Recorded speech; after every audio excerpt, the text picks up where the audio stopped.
Do diets work? Let's find out. Let's be honest. Everybody's looking for the quickest, fastest way to get the results that they want, which is often body composition change. Fancy words for, hey, I want to lose body fat. Most everybody who has that goal wants to get there as fast as they can, which I get, I understand. The thing behind that, though, is the way that people get there is often misguided. They're typically looking for diets that work, that make you look like this, shed how many ever pounds, or lose X amount of body fat with this one specific diet. And it's not to say that changing your eating habits is bad, but what I am saying is that the approach you take to accomplish that goal may not be the best for you. And the reason I say that is because oftentimes, like a good 90-95% of the time, diets actually don't work. Now, the reason I say that is because if diets worked, we wouldn't have the problems that we're seeing today with our health. It's just plain and simple as that.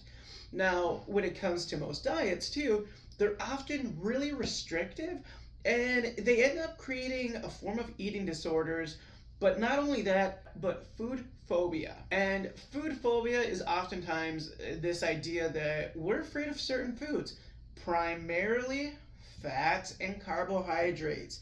Because when you look at almost every diet out there, there's going to be specific themes.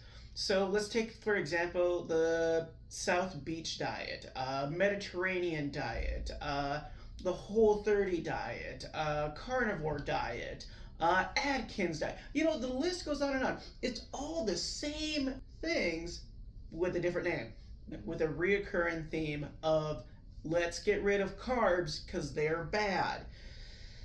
So most diets are going to have this idea that carbs are bad. Now, in science and in nutrition courses and in just anybody who has a good understanding of working with athletes or people at high performing levels, they don't do those diets. And the reason for that is because carbohydrates are good for you. They're fuel. They help you perform in any task. Your brain functions on 50% carbohydrates. So to think of this idea that carbs are bad and that you can't eat these highly processed foods and sugar's the worst thing in the world. Look, I'm somebody who's had addictions in my life. I've struggled with drugs, I've struggled with alcohol, and so I understand addiction. Those things are actually really bad for you, right? Those are truly a problem. Eating pizza, having some bread, eating ice cream or candy, no, it's incomparable. You can't put one over the other and think that they're the worst thing in the world. Now, I take a very different approach to nutrition. I think that we should all practice intuitive eating, meaning we see what feels good for us, right? Some people do well with higher carbohydrates, other people don't. Everybody's uniquely different, but we all have similar needs. You need to meet yourself where you're at and find what works for you. Wow, what a generic thing to say, right? But here's the thing. Most diets will not be something you can sustain for the rest of your life. Let's say you want to try it for a month, just to practice it, just to get back into nutrition. Cool, great. Or maybe you look at diets, you look at the recipes that you like, and you just take them and implement them into your daily life. You don't have to make it your personality. You don't have to follow it to an exact T. But what you should be doing is eating nutritious food that makes you feel good, but also food that just fills the soul. So it's all about balance. It always comes back to that. Now, I am saying though that food is not bad for you. The oils, the dyes, all those things, that's fear mongering. They're making you believe that this specific thing is bad and this specific way is good. It's this idea of duality, good and bad, black and white. Life is not black and white. I'm always going to say that. It is more of polarity, which means it's on a scale of highs and lows. Some things are good for you, some things aren't the best for you, but it's not that one's evil and one's good. It's none of that. So when you're looking at your nutrition, it's a matter of finding your habits first. Your habits are everything, right? So when you can understand your habits, understand your behavior, you can start making subtle changes to implement it. Diets are a crash course into, hey, let's just abruptly change your life, make this happen.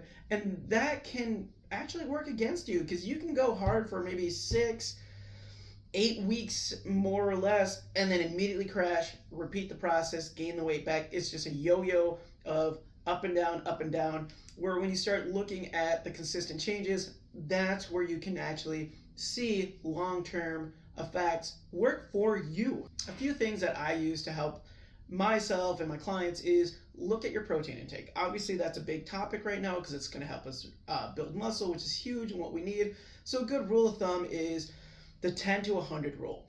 For every 100 calories, you should aim for 10 grams of protein. Now, do you have to strictly follow that? No, have a little bit of leniency within yourself to do that, but ideally that's what you want to go for, because why? It's going to be higher in nutritional value. And that's what we're looking for. We're looking for dense food that makes us feel full for longer, but gives us a better benefit for our body. Not only just a physical aesthetics, but just as a whole as how you feel. The other one, carbs aren't bad. Like I mentioned earlier, carbs are going to fuel your brain, give you the energy you need, and they're not bad for you. Lastly, enjoy the foods you love. Like, my number one rule is don't be a dick, right? And that's just across the board with anything. For me, I love pizza. However, I'm not going to eat it every day because that'd just be being a dick to myself. I'd feel crappy all the time. I wouldn't feel good, and I wouldn't always feel as if I would have the energy to do what I want. However, I'm not going to restrict that from me. Same thing with candy. So find what you love, balance it out, and don't be a dick. If you found this video helpful, please share it with a friend, and I'll see you in the next one.